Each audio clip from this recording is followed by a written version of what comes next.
Mr. Nitin Sharma, CEO and General Manager, Clariant IGL Specialty Chemicals Private Limited. Good morning, sir.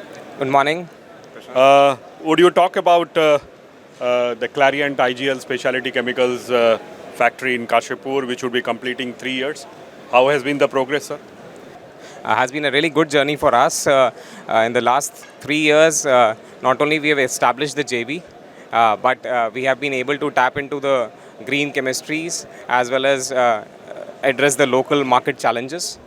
And within the 3-year period, this JV has launched a whole new product range, which is called the SG Vita range, a 100% bio-based range of surfactants and PEGs, which will be addressing the need of carbon footprint reduction as well as scope 3 reductions of our customers. How do you see this factory vis-a-vis other multinational factories who are focusing on green chemistry in India or outside India? So if you look at, there are very few plants across the globe who are working on ethylene oxide derivatives from ethanol. Actually, in India, we have only one unit, based out of Kashipur. And I can proudly say that we are one of the largest green ethoxylators of the globe with our Kashipur footprint. The plant has a state-of-art multi-purpose unit as well as an alkoxylation unit. And we have invested in this plant trying to enhance the production capabilities as well as quality standards matching up to the best in the globe. With our investments now, the plant can produce up to 70 KT of ethylene oxide derivatives in a year. Would you talk about the Vita range and the green chemistry range of products which are focusing on crop care, which are focusing on agrochem, then personal care, then construction industry, paint and coatings? Yeah. So this Vita range that we have launched, the green surfactants as well as the PEGs, it's addressing challenges across gamut of industries. So it's not only crop care or personal care, it can go into agro, paints and coatings, into industrial lubricants. So the whole purpose is to catch the trend of green, sustainable, renewable products, where the demand for these renewable ingredients is also on the rise. With this range, we will be catering to, can I just take a pause? Would you repeat once again? Yes, I'll repeat once again. So with this range, the RCI, the renewable carbon index of this product is over 95%. This will help our customers in addressing their carbon footprint challenge as well as their reduction in their scope 3 emissions. And how has been the acceptability of different sustainable products that you have brought in different verticals? So right now, the wave in India is still catching up. There are a lot of multinational players who are talking of sustainability. It's already part of their vision and mission statements. So we are already partnered with large conglomerates. In India, it's taking some time, but globally, we have started exporting these products for last 2 years. So we have exported these products in Europe, in US, where there is a lot of customer traction for this product range. There is one myth, sir, with respect to green versus non-green, is the cost part of it. How have you managed that part?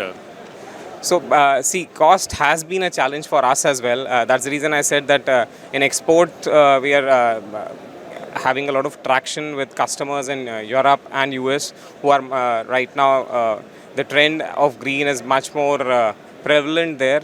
India is still catching up.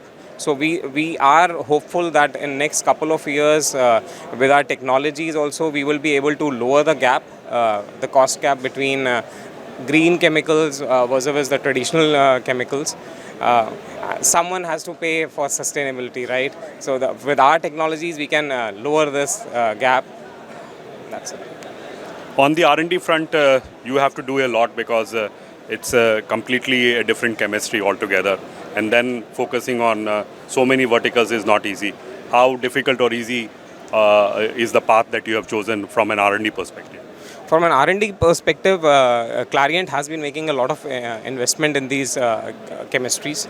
So yes, it has been a challenge to match on the costing front, but we are very hopeful that with our chemistries and the market advancements, we will be able to close this gap.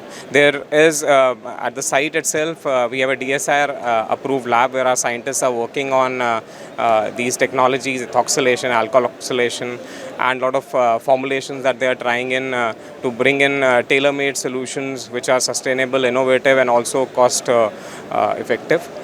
We also have, for all the segments now, dedicated application development labs based out of Airoli itself in India, where we are working closely with our customers to address these challenges. Would you also talk about emulsion and you have been supplying to many companies for this particular product. How has been the uptake? So, see, at this plant, we have been working on trying to localize most of Clariant technologies, which we have been doing across the globe. So, we had a few of our successes. One of them has been Emulsogen. It is one of our wetting agent series that we were earlier importing it from China and Germany, which thanks to our scientists and our technical team, we have been able to localize them at our Kashipur unit. And within a small span, this year we were able to replicate the chemistries, and we were able to support in launching products for some of our large customers. One last thing, what's your plan for 24, and what's your strategy to make that happen? So one of the key segments that now Clariant is looking into has been personal care, home care, and healthcare segment. So there are many advancements and new product launches that we have done across the globe. So similar, we would be looking at growing in these segments in India. We are coming up with much stronger PGs, which will be focused on pharma. We are launching a lot of new products in this segment. We are looking at polymers coming in, which will be providing much better texture retention to a lot of personal care companies. We have launched a phenoxyetol range of preservatives. So there is a whole range of preservatives right now, including phenoxyetol, that we would be launching in India as well. So with this, I feel these new products will help us cater to the customers in these categories and help us grow in this segment.